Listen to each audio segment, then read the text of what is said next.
por tu iglesia, por tu pueblo. Te damos a ti la honra y te damos la gloria sabiendo que tú eres nuestro Dios. Te damos gracias por tu fidelidad durante estos días que transcurrieron en la semana que terminó. Gracias por que podamos hacer planes para la próxima semana, podemos hacer planes para hoy. Te damos gracias que tú has sido fiel, que tú has sido bueno con cada una de nuestras familias, en cada uno de nuestros hogares. Señor, te pedimos que tomes control, que tomes de esta palabra, Señor, tu dirección, tu gracia y poder sean con nosotros y que podamos estar entendidos en qué es tu voluntad. Quédate con nosotros y damos gracias por la vida de cada uno de los padres de familia, por cada uno de los que has puesto esa responsabilidad en nosotros y ese privilegio que nos das. Quédate en este lugar, te lo pedimos todo en el nombre de Cristo Jesús. Amén. Amén. Amén. Pues el tema es los padres ejemplares. No siempre ser de ejemplo quiere decir que seamos de buen ejemplo. ¿Está bien claro? No es un buen ejemplo o es un mal ejemplo, pero al fin y al cabo somos ejemplo. Amén. Amén. Entonces podemos presumir que somos padres ejemplares. ¿En qué tipo de ejemplo? Ya es nuestra responsabilidad, pero hasta ahí estamos bien. Padres ejemplares. ¿Qué es lo que vemos en un padre? A ver, dígame así frases. ¿Qué es lo que vemos en un padre siempre? ¿Qué es la diferencia? ¿Qué es el Padre? ¿Cómo empieza la gran oración que le enseñó el Señor Jesucristo a sus discípulos? ¿Cómo empieza? Padre nuestro. Padre nuestro. Alguien le decía a un joven, es que tienes que ver a Dios como tu Padre. Y él decía, es que no entiendo eso porque yo ni siquiera conocía a mi Padre. Y entonces nosotros pensamos diferente. Ah, caray, con razón. Con razón no puede entender el amor de Dios porque entonces él no puede tener esa similitud. Pero siempre tiene una figura paterna, eso sí está ahí, y el Señor nos decía, Padre nuestro que estás en los cielos. El Padre nuestro empieza con esa relación de padre e hijo, esa relación del Padre que da una enseñanza, da una imagen, da una lección muy clara. Cuando a nosotros nos dicen, es que es un padre, todos tenemos el concepto de que es un padre, muy a cómo nos educaron cada quien en casa. Hay quien dice, bueno, yo nunca conocí a mi padre. Hay quien dice, bueno, mi padre es este. Él no me engendró, pero este es mi padre y lo amo porque no conocía al otro o porque simplemente no estuvo con nosotros, o etcétera, etcétera. Pero tenemos una relación mental de qué es un padre. Pero de acuerdo a esa relación, de acuerdo a esa imagen, de acuerdo a esa escena que usted tiene, ¿qué es lo que ve en un padre? Respeto. Decían las hermanas en la semana, no, es que en nuestra época al papá había que besarle la mano. Y era cuestión de respeto. A lo mejor ahora lo ven hasta ofensivo algunos y con esta ideologías nuevas hasta lo ven como una ofensa, pero quien se educó así decía, bueno, es simplemente un mero respeto. Hay una imagen muy propia de respeto hacia los mayores, simplemente porque fuera mayor. Hay sociedades que dicen, si es un año mayor que yo, ya se le respeta como mayor, porque ya es mayor y ya ahora los niños tutean a cualquier figura de autoridad, sea doctor, sea maestro, sea pastor, sea lo que sea, ¿no? Pero antes decían, no, sabe qué es la autoridad y yo se la muestro. Decía un japonés, dice, yo cuando llegué, un colombo japonés, cuando llegué a Japón, mi padre japonés, mi madre colombiana, y salí a la calle y un vecino me regañó y yo fui y le dije a mi papá, oye, aquel me regañó. Dijo, pues qué bueno. Pero ¿cómo? No soy su hijo, ¿no? Dijo, aquí todos los niños son nuestros hijos de todos, porque todos los cuidamos y todos los niños respetan a todos los adultos como si fueran sus padres. Porque así tenemos la plena seguridad de que si tú estás en la calle, hay un padre que está viendo por ti, está teniendo los ojos en ti y nos sentimos seguros todos. Y vemos las escenas, cualquier niño pequeñito en Japón lo pueden mandar a la tienda a 1 kilómetro de distancia de la casa y está a salvo porque hay muchos ojos, hijo, que te pueden cuidar o te pueden regañar según sea el caso. Y todos tienen que tener ese respeto por todos los demás porque los vemos como un padre. Pues se ve, no es su padre, pero se le respeta como tal. Ya hay quien ha perdido el respeto y eso lo veremos más adelante, pero ¿qué escena ve usted cuando le decimos un padre? ¿Qué otra cosa ve en un padre? Hay un padre que dice, no, mis hijos me ven como un cajero automático, nada más están pidiendo y nada más están pidiendo y nada más están pidiendo. Otro dice, estos comen como si cooperaran, dice. Otro dice, este come como si me odiaran. ¿Cómo lo ve a un padre o cómo ve el padre a los hijos? Porque con todo esto, bueno, simplemente ellos lo ven como un proveedor, no lo ven como un cajero, ellos ven proveedor, no saben cómo se consigue lo demás. Cuando son pequeños, el niño dice, pícale ahí, mamá, siempre vas y tú le picas y saca dinero. No, pero primero hay que echarle. ¿A poco también se le echa? Sí. Entonces ellos como que no entienden mucho esa parte al principio, ya después lo entienden muy bien, por eso hay que enseñarle. Entonces muchos lo ven como un proveedor. Y muchos padres nada más quieren ser proveedores y ya, es suficiente. Pues yo te di. Sí, pero hay mucho más que dar. Qué bueno que dio, porque hay unos que ni siquiera dan. ¿Qué otra escena tiene de los padres? ¿Puedes prender este aire, por favor, y otro? Porque acá afuera está bien caliente, digo, aquí enfrente. No sé quién tiene el aire.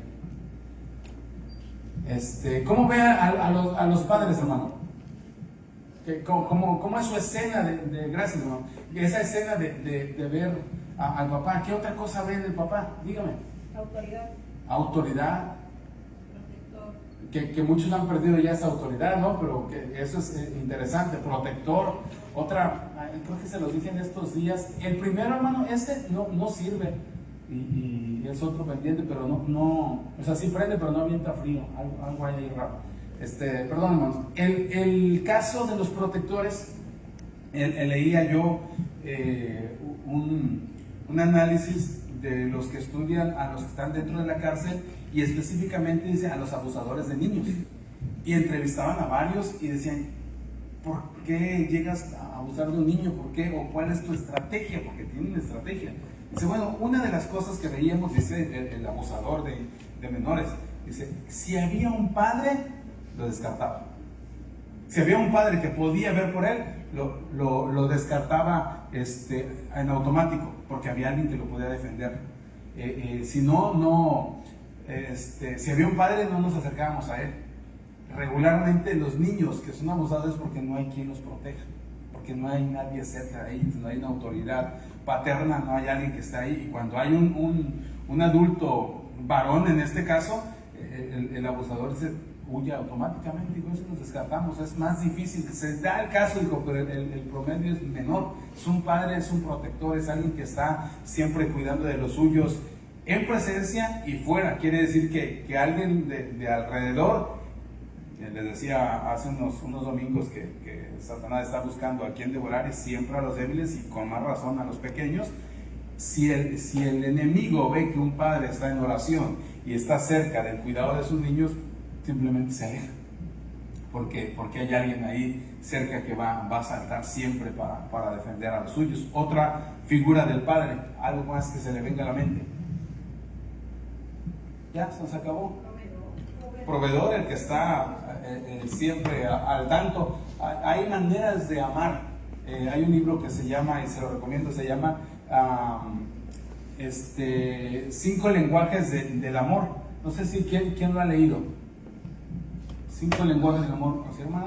Ese libro habla acerca de, hay maneras de amar. Entre paréntesis, si la esposa dice, me siento mal, ¿el marido qué hace? ¿Cuál es su experiencia? No, con el doctor, porque nuestra lógica de varones dice, pues yo qué puedo hacer, ¿cómo?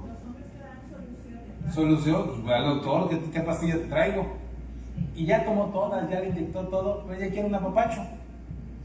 Y nosotros, pues piden un apapacho, es bien simple, ¿no? Pues dime, abrázame, yo te abrazo todas las días si quieres, pero si no me lo pides, podemos ser todo menos adivinos. Pero el varón dice, pues ya te compré, y es más, las pastillas fueron medio sueldo, ¿qué más amor quieres? Porque ahora el doctor receta puras caras, ¿no se ha dado cuenta? Puras caras. Entonces, dice el padre, entre la esposa, el hijo y la camioneta, pues ahí se fue todo el sueldo. Y yo los estoy amando, yo estoy dando toda mi vida, toda mi semana de voy ahí, y para ellos no se dieron cuenta. Y el varón dice, pues te estoy llamando, así te estoy llamando. Ay, no, tú no tienes sentimientos. Encima perdimos. Pero son maneras de amar que no entendemos o que no las vemos así. Y ya después nos meteremos en cuestiones de temperamentos, carácter y cómo comunicamos esa manera de amar. Pero al fin y al cabo es una manera de amar, que hay que llegar a un conocimiento pleno y una comunicación de pareja, de familia, de padres, de hijos, porque decía el poeta, nunca me dijo te amo, pero sé que me habrá besado cuando yo estaba dormido, porque estoy seguro que amaba. No le enseñaron a ser afectuoso, eso es cierto, no le enseñaron, porque a lo mejor jamás recibió un abrazo del abuelo. Pero yo puedo empezar a entender esa parte y analizar que yo puedo decirle te amo, que yo puedo abrazarlo, que yo puedo estar ahí. Para algunos puede ser muy cursi, muy necesario, para algunos puede ser hasta muy romántico de más, como que no, eso es, ponte a trabajar y dime, ¿qué dice la mamá? Cuando dice, mamá, ¿qué quieres de regalo el Día de las Madres? ¿Cuál es el primer regalo en la lista? Díganme ustedes, ¿se lo sabe? Que te portes bien. ¿Cuál es el primer regalo? Que te portes bien. Con que te portes bien y hagas caso, ya, lo demás sale sobrando, ¿sí o no? ¿Sí o no? Ya después ya pedimos, ya con que no deslanda vamos ganando. Bueno, esa es la manera de recibir amor del Padre. Dice, bueno, con que me obedezcas vamos ganando. Pero esa manera de amar nos tiene en muchos conflictos innecesarios, pero al fin y al cabo es amor, estamos reflejando amor hacia los demás, pero no todos aman de la misma manera. No precisamente es que seamos cariñosos, una cosa es amar y otra cosa es ser cariñosos. ¿Me explico? Independientemente del amor, porque el amor es amor, pero el cariño es cariño. O sea, hay alguien que está, ahí ve dos chamaquitos dándose cariño, no se aman, ¿verdad? No saben ni qué es el amor todavía el chamaco. Ah, pero qué cariñosos son. ¿Sí me entiende? Bueno, hay mucha diferencia. Sí es cierto, está el amor filos, el amor eros, el amor ágape, sí, pero hablo de cariño pasajero. Por eso les decía que en la iglesia tenemos que amarnos unos a otros y soportarnos unos a otros. Porque a veces nada más nos encariñamos unos a otros, dejamos de ver al hermano uno o dos cultos y lo olvidamos. ¿Quién se sienta ahí? ¿Quién se sienta allá? ¿Quién sabe? Hoy no vino ya, y 2, 3 domingos que no viene y se nos fue. Pero si lo amamos, lo tenemos en nuestra oración. Si lo amamos, lo tenemos en contacto. Si lo amamos, estamos muy al tanto de qué pasa con ellos. Algunos no sabemos ni cómo se llama el hermano. ¿Cómo lo vamos a amar si no sabemos ni su nombre? ¿Cómo vamos a orar por él? El amor es el amor. Un padre que ama tiene en oración a sus hijos todo el tiempo, cerca o lejos de ellos. Siempre va a haber por proveer. Pero bueno, vamos con los primeros versículos. Primero, el descuido de un padre es el primer tema de ese padre ejemplar. Hay un proverbio que usted sabe muy bien, Proverbios 19, dice, corrige a tu hijo mientras aún hay esperanza y no te hagas cómplice de su muerte.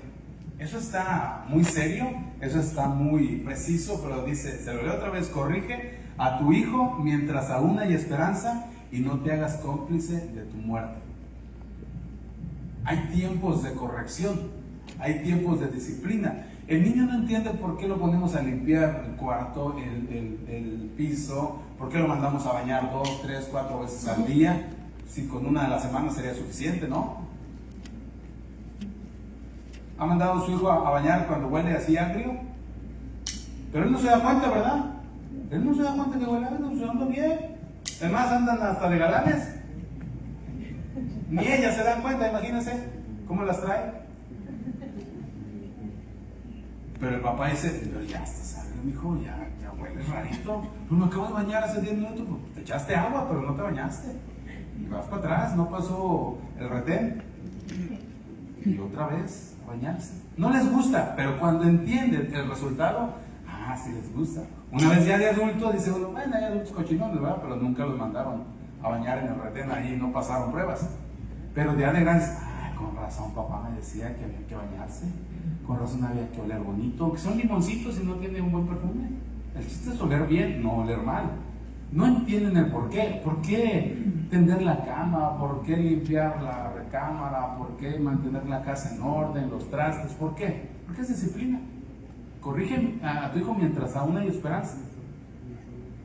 Veíamos el ejemplo, o hemos visto muchas veces el ejemplo de los hombres en la cárcel y ellos dicen, no, es que ahora estos hacen caso. Las nalgadas que no les dieron en la casa se las están dando en la cárcel y duelen más, porque son más fuertes. Ya no son con amor, ahora son con coraje, ahora son con violencia y de grande todo duele más.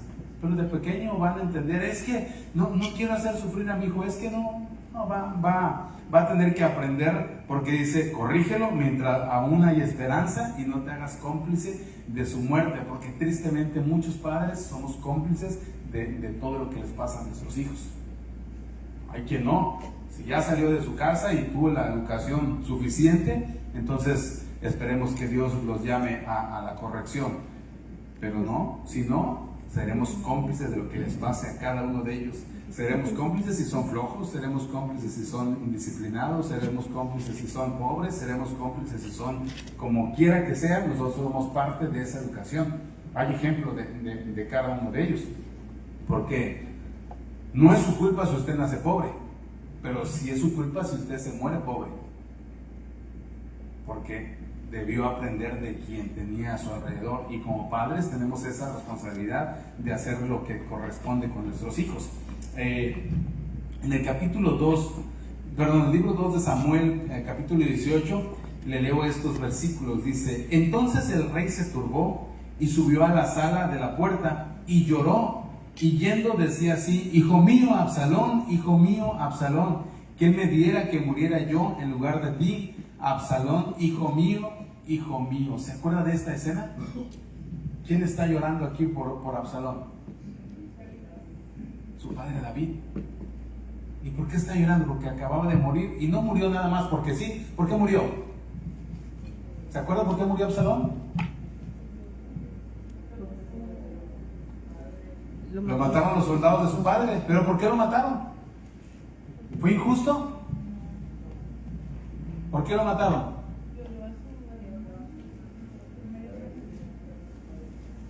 No, es que se había rebelado contra él. Porque quería el lugar de su padre, que era el rey. Y los soldados decían, pues va contra, o nos mata a nosotros o lo matamos. No, pues no lo maten, pues que nos mate a nosotros. Pero es mi hijo, pero te quiere matar. Porque no nada más quiere tu reino, quiere matarte. Pero antes que te mate a ti, pues va a matarnos a todos nosotros. Pero pues no era hijo, no era... ¿Quién estaba hablando aquí? ¿El rey David? ¿El mejor rey de Israel? El gran rey David, pero no fue un buen ejemplo de paternidad. Hay tristes historias de la vida de varios grandes, ¿no? Pero aquí es de los más grandes. El rey David está llorando y turbado en su sala de la puerta en el reino, y dice: hijo mío Absalón, hijo mío, lo repetía cada rato. Ya su hijo estaba muerto, ya no había nada que hacer, ni poquito antes había mucho que hacer, y ya su hijo ha hecho pues estragos. Obviamente su otro hijo había violado a su media hermana, y después lo había matado, y después quería el reino, y traían un desbarajuste enorme en la casa. Qué ejemplo, ¿no? Es raro, pero aquí nos da esta gran enseñanza. Estaba escuchando, hay un libro de la nueva la nueva educación que se está regando hacia los padres, la educación libre, se me fue la frase, la crianza responsable. El niño está haciendo berrinche, déjalo que haga berrinche, no le digas que no, porque si no lo bloqueas. Es que el niño ya está arriba de la mesa zapateando, nos estamos comiendo todos. No, déjalo, es mi niño, tú no le puedes decir nada porque es mi niño. ¿Se ha escuchado? ¿Sí le ha tocado ver escenas de esas? Y más de uno dice: no, hombre, eso se arregla bien fácil, ¿verdad? ¿Cómo se arregla? Unas nalgadas bien dadas. Una, decía, pero bien puesta. No 10, no, ay, pau, y ya, siéntate. No, pues ese ya lo trae bien medido. Uno de estos iniciadores se llamó el Dr. Spock, de la época de 1946. Escribió un libro titulado El cuidado del bebé, con bases en la teoría de la evolución y enseñanzas que era de la crianza responsable, y dejarlo de hacer lo que quisiera y dejarlo para allá. ¿Sabe cómo murió su hijo? Suicidado, odiando a su padre. Pero lo dejó hacer lo que fuera desde muy pequeño, lo dejó que fuera, que estuviera tranquilo. No le podemos decir que no, es que se está inclinando hacia cosas raritas, déjalo que él descubra. No lo deje para nada. Póngale límites bien concretos en absolutamente todas las cosas. No podemos decir, a ver qué pasa, ya de grande se le quitará, ya no. Hay cosas que jamás se le quitan, es más, ni a grande va a llegar. Mucho cuidado, porque eso va a ser un problema para ti y para él, y no te va a gustar. Al final te vas a lamentar y desearás, porque decía David: ¿quién diera que yo fuera el que estuviera en su lugar? ¿Cómo no pudiera estar yo muerto y no él? Con todo y lo que fuera. Sí, hay padres que son capaces de cambiar y dar la vida, pero no se puede. Escuchaba a un artista que había secuestrado a su hijo y le habían mochado los dedos, y le contaba a él: dijo, tengo un sobrino que es cirujano, y le decía: oye, mijo, pues yo ya estoy grande, dijo, ¿por qué no me quitas los dedos y se los pones a mi hijo? Que no me gusta ver a mi hijo mutilado, y lo secuestraron por mi culpa y lo mutilaron por mi culpa, y pues ya por muchos años que me quedan muy pocos, ¿por qué no me mochas los dedos y se los pones a él? Al fin que nos parecemos, tenemos la misma sangre, tenemos todo. Y dice que era su sobrino el doctor, dijo: no, tío, es que se los ponga, no van a estar inútiles, le van a estar colgando nada más, y ahora usted va a estar sin dedos y él va a estar inútil de esos dedos tampoco. Dijo: no se puede, cada quien tiene sus consecuencias por cualquier situación que haya pasado.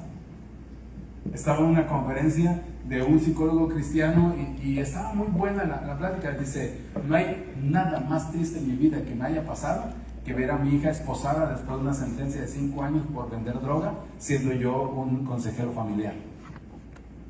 No saben cuánta lección sufrí ahí.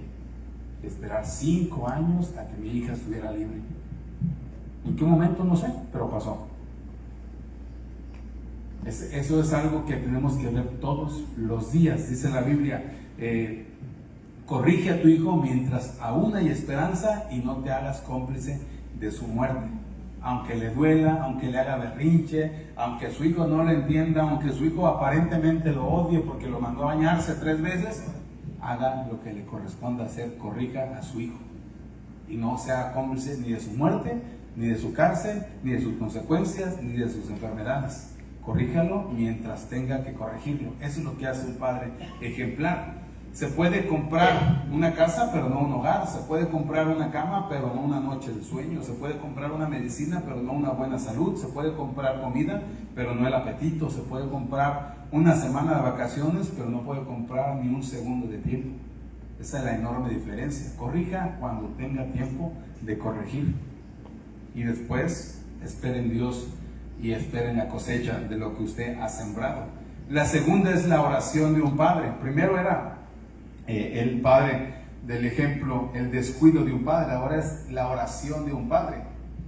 Estoy seguro que todos los que estamos aquí estamos gracias a la oración de uno de nuestros padres, de los padres en específico, los 2 padres, o incluso nuestra generación más arriba, nuestros abuelos, y etcétera, etcétera. Siempre alguien orando por nosotros. Ahora, quienes somos padres, siempre estaremos orando por nuestros hijos. Aquellos que entendemos el poder de Dios sobre nuestro hogar y nuestra familia, entenderemos que esto es una tarea de toda la vida, la oración de un padre. Pero le leo este ejemplo, Job capítulo 1, versículo 5.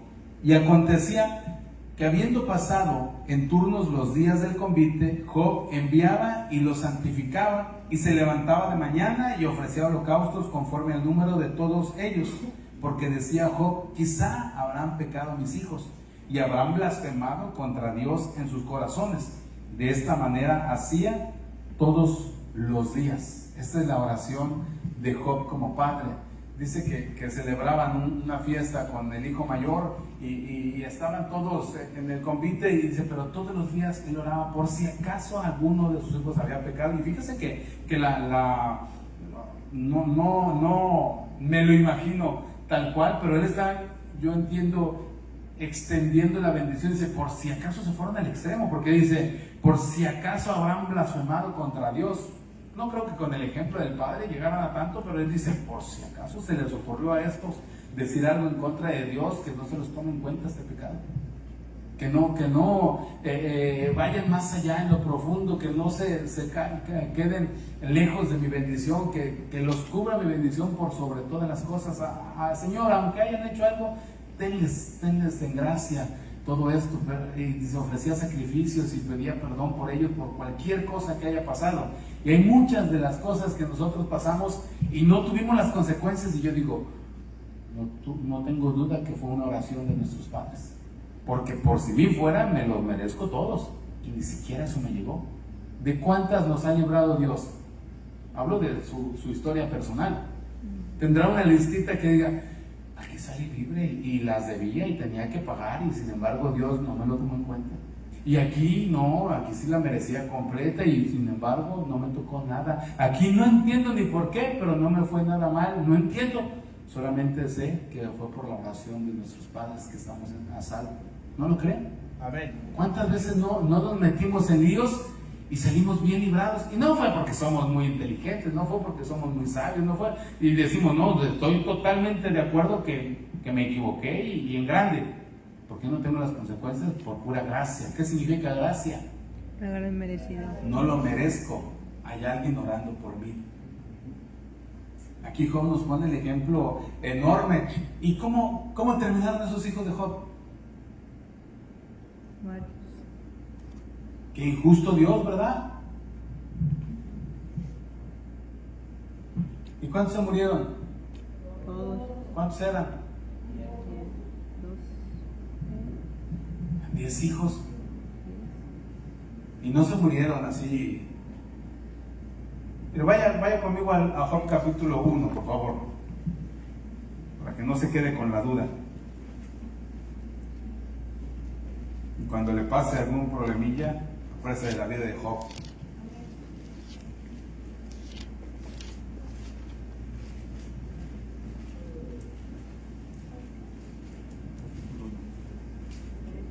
Job está antes de Salmos, ¿eh? ¿Ya lo tiene? Amén. Dice, hubo en tierra de Uz un varón llamado Job, y era este hombre perfecto y recto, temeroso de Dios y apartado del mal. Y le nacieron 7 hijos y 3 hijas. Su hacienda era 7,000 ovejas, 3,000 camellos, 500 yuntas de bueyes, 500 asnas y muchísimos criados, y era aquel varón más grande que todos los orientales. E iban sus hijos y hacían banquetes en sus casas, cada uno en su día, e enviaban a llamar a sus 3 hermanas para que comiesen y bebiesen con ellos. Y acontecía que habiendo pasado en turno los días de convite, Job enviaba y los santificaba, y se levantaba de mañana y ofrecía holocaustos conforme al número de todos ellos, porque decía Job, quizá habrán pecado mis hijos y habrán blasfemado contra Dios en sus corazones. De esta manera hacía todos los días. Un día vinieron a presentarse delante de Jehová los hijos de Dios, entre los cuales vino también Satanás. Y dijo Jehová a Satanás, ¿de dónde viene? Respondió Satanás a Jehová, dijo, de rodear la tierra y andar por ella. Y Jehová dijo a Satanás, ¿no has considerado a mi siervo Job, que no hay otro como él en la tierra, varón perfecto y recto, temeroso de Dios y apartado del mal? Respondiendo Satanás a Jehová, dijo, ¿acaso teme Job a Dios de balde? ¿No le has acercado alrededor de él y a su casa y a todo lo que tiene? Al trabajo de sus manos has dado bendición, por tanto sus bienes han aumentado sobre la tierra. Pero extiende ahora tu mano y toca lo que tiene, y verás si no blasfema contra ti y en tu misma presencia. Dijo Jehová a Satanás, he aquí todo lo que tiene está en tu mano, solamente no pongas tu mano sobre él. Y salió Satanás de delante de Jehová. Un día aconteció que sus hijos e hijas comían y bebían vino en casa de su hermano el primogénito. Y vino un mensajero de Job y le dijo, estaban arando los bueyes y las asnas paciendo cerca de ellos, y acometieron los sabeos y los tomaron y mataron a los criados a filo de espada. Solamente escapé yo para darte la noticia. ¿Cuántos criados tenía? Pues nada más quedó uno de esos muchísimos para darle la noticia. Dice, aún estaba hablando cuando vino otro que dijo, fuego de Dios cayó del cielo que quemó las ovejas y los pastores y los consumió. Solamente escapé yo para darte la noticia. Todavía estaba hablando y vino otro que le dijo, los caldeos hicieron 3 escuadrones y arremetieron contra los camellos y se los llevaron y mataron a los criados a filo de espada, y solamente escapé yo para darte la noticia. Entre tanto que hablaba, vino otro que dijo, tus hijos y tus hijas estaban comiendo y bebiendo, y vino en casa de su hermano el primogénito, y un gran viento vino del lado del desierto y azotó las 4 esquinas de la casa, la cual cayó sobre los jóvenes, ¿y qué? Murieron. Y solamente escapé yo para darte la noticia. ¿Algún día ha tenido malas noticias? Te aseguro que no se comparan con estas. ya después de todos sus bienes, dice, bueno, con que me queden los hijos. No, no le quedaron sus hijos. Ni uno, de golpe. ¿Se imagina? Yo creo que no podemos ni siquiera imaginarnos el nivel de caos que pasaba por la mente de Job. Sin embargo, era un hombre que estaba en oración todos los días. Es la única manera de poder controlar lo que pase a los nuestros, estar en oración todos los días. Y bueno, la historia de Job se alarga aquí, pero la realidad es de que él tenía la tarea de santificar a sus hijos. ¿Qué significa santificación? ¿Se acuerdan? Apartado del pecado Para servir a Dios. para servir a Dios. Dice que él los santificaba y oraba por ellos todos los días. La tarea de él era apartarlos del mal. Y cuando Satanás le dice, pero es Job, tú lo has cercado todos sus bienes. Ha cercado porque él estaba en oración cercando todo lo suyo. ¿Se da cuenta la tarea que tiene el Padre aquí? Cercando todos sus bienes, cercando a todos sus hijos y manteniéndolos en oración, manteniéndolos en santidad, manteniéndolos precisamente en este buen ejemplo de santidad y intercediendo a Dios por ellos. La idea era que ellos estuvieran en santidad y estuvieran limpios de todo mal. Dice, por si acaso hubieran pecado mis hijos, por si acaso hayan blasfemado, entonces elevo estas plegarias a Dios. Esa es la enorme diferencia. Y miren, nada más les voy a dar el resumen, que no sabía Job cómo iba a terminar su historia. Nosotros sí sabemos cómo termina y esa es una enorme bendición. Dice, y quitó Jehová la aflicción de Job cuando él hubo orado por sus amigos, y aumentó el doble todas las cosas que habían sido de Job. Y vinieron a él todos sus hermanos y todas sus hermanas y todos los que antes le habían conocido, y comieron con él pan en su casa y se condolieron de él y le consolaron de todo aquel mal que Jehová había traído sobre él. Y cada uno de ellos le dio una pieza de dinero y un anillo de oro, y bendijo Jehová el postrer estado de Job más que el primero, porque tuvo 14,000 ovejas, 6,000 camellos, 1,000 yuntas de bueyes y 1,000 asnas, y tuvo 7 hijos y 3 hijas. Llamó el nombre de la primera, habla todos los nombres de ellas, y el versículo 16 dice, después de esto vivió Job 140 años y vio a sus hijos y a las hijas de sus hijos hasta la 4ª generación, y murió Job viejo y lleno de días. Y el versículo 15 dice, y no había mujeres tan hermosas como las hijas de Job en toda la tierra. Lo bendijo con el doble de todos sus bienes, y le dio ¿cuántos hijos después? 10.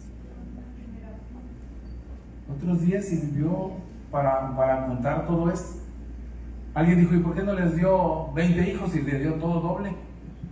Porque en total tuvo 20 hijos. Sus hijos ya eran suyos de los primeros y ya estaban en santidad. Ahora tenía esta otra tarea, prácticamente empezar su vida. Pero creo que un hombre de oración sabría cómo empezar de ceros otra vez, ¿no lo cree? Amén. Si usted se quedara sin nada, sin ceros, podría empezar otra vez. Amén. Glorificando a Dios. Amén. Dice que no hay mejor manera de empezar cuando uno lo ha perdido todo, porque ya no hay nada que perder.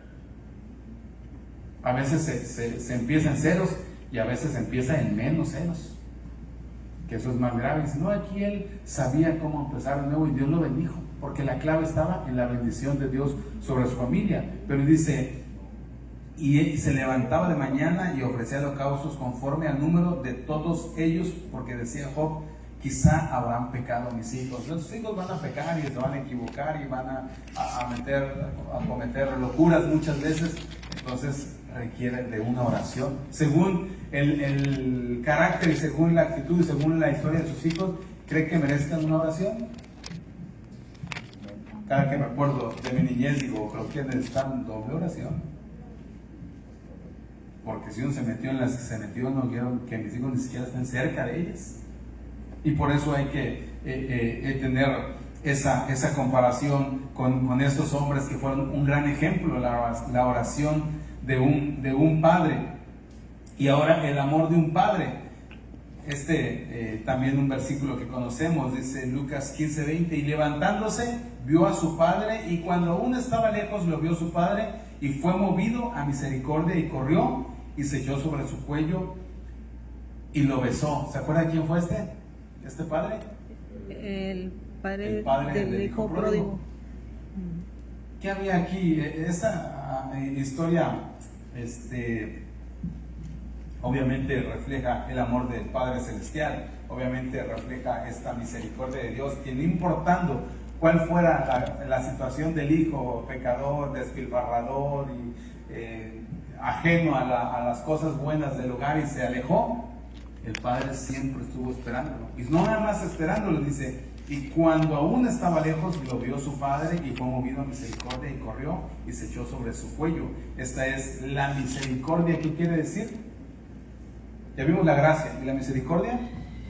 No darnos lo que merecemos. No darnos lo que merecemos. ¿Qué merecía este chamaco despilfarrador? Bueno, se la cambio. Cuando usted salía y se portaba mal y su madre o padre estaban de lejos a la puerta de su casa, ¿cómo estaba la mamá? ¿Cómo estaba el papá?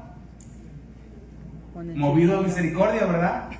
Nada más le decía, lo único que le decía, pero me va a doler más a mí. ¿Nunca le dijeron esa? No. Ya era el único consuelo que nos quedaba. Ay, qué bueno que te dolió más. Yo me estoy quejando horrible. ¿Verdad? Era bien tierno esa escena. ¿Nunca vio corretear a un chamaco en la colonia que siempre le pegaban? O a lo mejor usted era ese chamaco que siempre le pegaban. Y estaba el papá en la puerta, ¿cierto o no? Eran unas escenas, no sé si sigan pasando igual, pero antes era muy común que saliéramos a la calle a jugar tarde y hiciéramos algo en casa que no estaba bien y ya nos estaban esperando en la casa ahí de lejos. Este padre estaba de lejos, pero movido a misericordia. ¿Y era una travesurilla que había hecho el hijo pródigo o era algo serio? Era algo realmente serio, realmente grande. No sabemos cuánto tiempo se fue de casa, pero su padre estaba esperándolo, porque muchas veces ya el padre dice, con que lo vea regresar, con que lo vea vivo, con que lo vea que entero, que me lo traigan aquí, ya es ganancia. Los niños harán travesurillas, pero ya entre más grandes ya no son travesuras. Ya hay cosas que adolescentes están pagando en la cárcel. He hecho muchas veces las escenas que nos tocaba ver en la cárcel cuando entrevistábamos a uno y a otro. Me decían, ¿por qué estás aquí? Y ellos me decían, por una tontería. No lo entendía, años después lo entendí aquí adentro y a la mala. Pero por algo absurdo, por juntarme con quien no debía, por escuchar a quien no debía, por estar en el tiempo y en el lugar que no era el indicado. Y no hice nada, nada más estuve donde no debía estar. Bueno, es suficiente para pagar consecuencias graves en tu vida. Aquí dice, el Padre estaba movido a misericordia. Le leo otros versículos que dice, guarda y escucha todas estas palabras que yo te mando, para que haciendo lo bueno y lo recto ante los ojos de Jehová tu Dios, te vaya bien a ti y a tus hijos después de ti para siempre. Deuteronomio capítulo 12, versículo 28, dice, para que te vaya bien a ti y después, dice, a ti y a tus hijos después de ti para siempre. Porque cuando seguimos las cosas que son de Dios, aunque usted no esté, a sus hijos les va a ir bien. ¿Está bien? ¿Qué significa honrar a nuestros padres y a nuestras madres? ¿Qué significa la honra?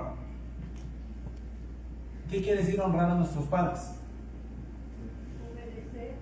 Esa es dentro de la honra, está ahí. ¿Qué otra cosa? Respetar.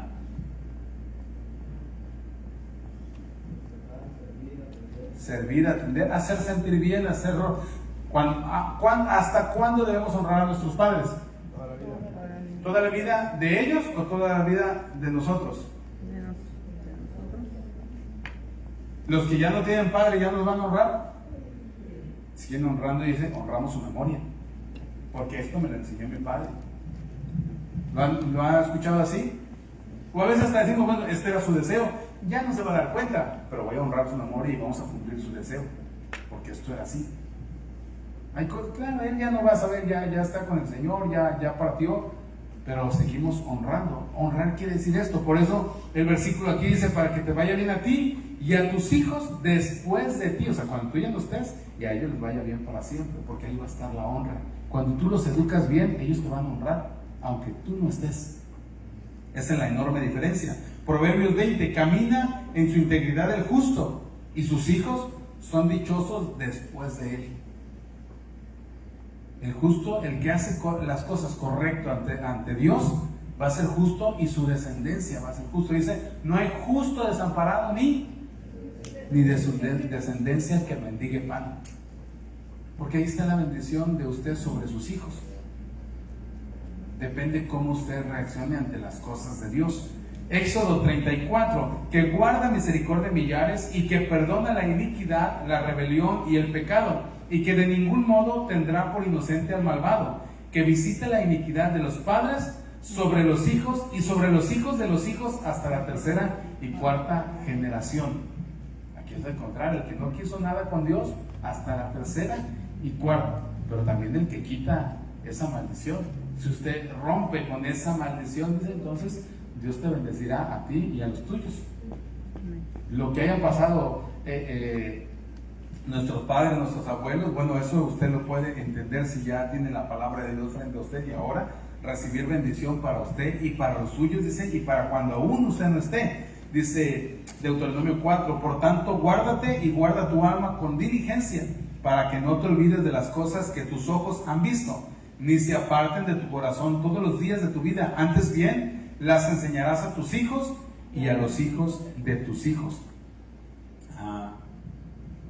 Que sea una constante en todos los padres, que sea un ejemplo de enseñarle la palabra de Dios todo el tiempo, y quien tiene la bendición y oportunidad de poder educar a los hijos de los hijos, bueno, se las enseñarás a tus hijos y a los hijos de tus hijos, a los nietos. Vas a darle ese ejemplo, vas a darle esa bendición, vas a estar ahí para que ellos entiendan que es honrar y que es amar a Dios, y por consecuencia tú recibirás esa bendición, y aun cuando no estés, la bendición estará sobre ellos. ¿Quién no quiere eso para su descendencia? Amén. Amén. Eso es algo que, si bien se puede leer un poco fácil, tampoco es algo imposible para nosotros.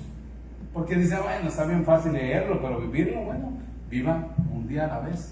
Hoy ore por sus hijos, hoy pídale perdón a Dios, hoy déles el ejemplo más espiritual que pueda, hoy viva en santidad para que ellos vivan en santidad. Su hijo no va a obedecer de acuerdo a lo que usted le diga, su hijo va a obedecer de acuerdo a lo que lo vea hacer a usted. Esa es la enorme diferencia. No es lo que yo le digo a mi hijo lo que me va a obedecer, es lo que me ve hacer a mí. Si yo me pego a un vicio, mi hijo va a seguir ese vicio sí o sí. Si yo me pego a la santidad de Dios, mi hijo va a entender que es lo mejor vivir en santidad para Dios. Si yo le digo que se porte bien y yo me porto mal, ¿en qué me va a hacer ejemplo? En lo que me está viendo que hago, no en lo que le digo. Ante las cosas de Dios es exactamente lo mismo. Dice, pueden amar los pobres, pueden amar los locos y hasta los falsos, pero no los hombres ocupados. Dice, es que a mí me gustaría dedicarle tiempo, a mí me gustaría ir con mis hijos a la iglesia y servirle, pero estamos tan ocupados. Bueno, mucho cuidado, porque en el hospital, en la casa, en el panteón, hay tiempo de sobra. Aplique el tiempo como deba aplicarlo, de acuerdo a la educación y de acuerdo a las cosas de Dios. Y dice, características de un padre. Todos en la vida quisiéramos tener un buen padre. Si es un padre rico, pues qué mejor, ¿no? Hasta a veces, híjole, ¿cómo no fui hijo de aquel rico famoso, millonario famoso? No digo que esté bien precisamente, pero pues obviamente quisiéramos que los nuestros fueran muy ricos.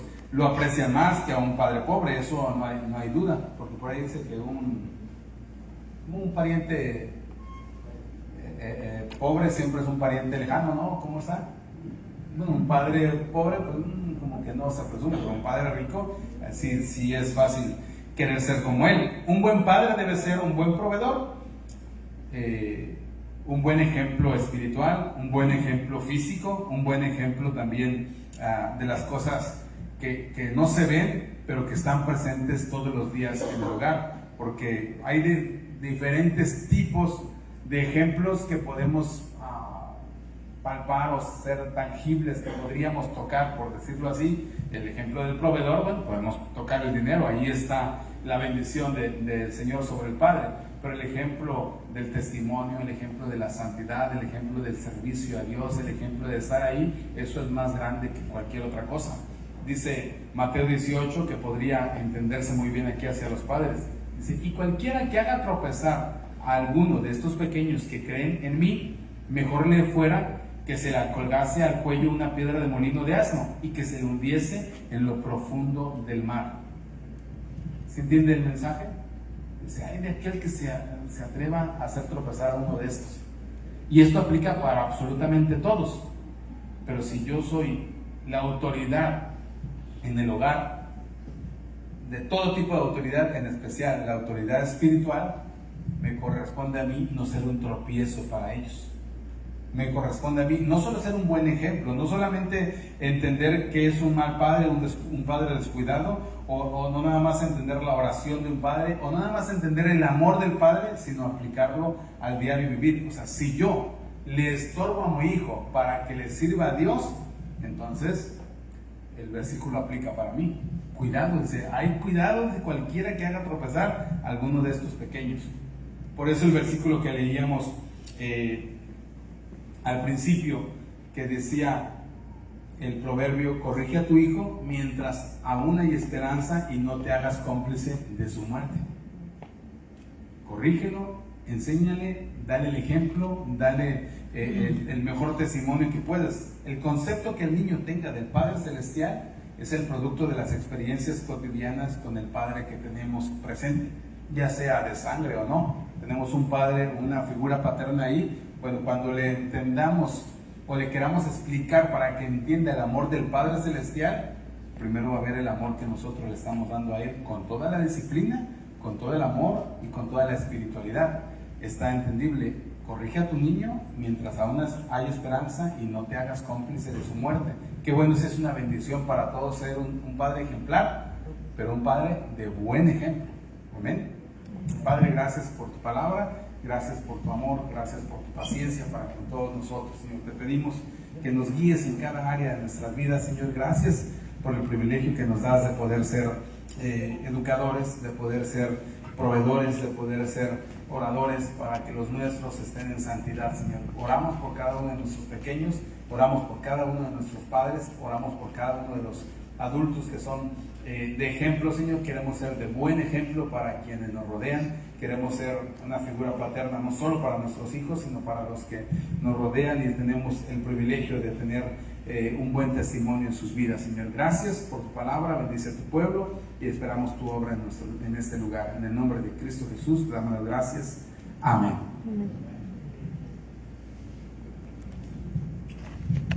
Muy bien, pues damos gracias a Dios por cada uno de los padres, y es un tema de oración de toda la vida. Oren por los padres y por las madres también. Tenemos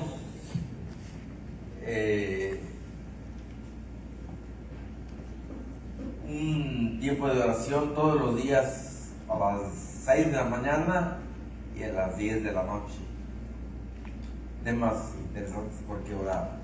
Vamos a dejar aquí para los tesoreros, aquí vamos a recoger los diezmos y ofrendas. Hermano Rick.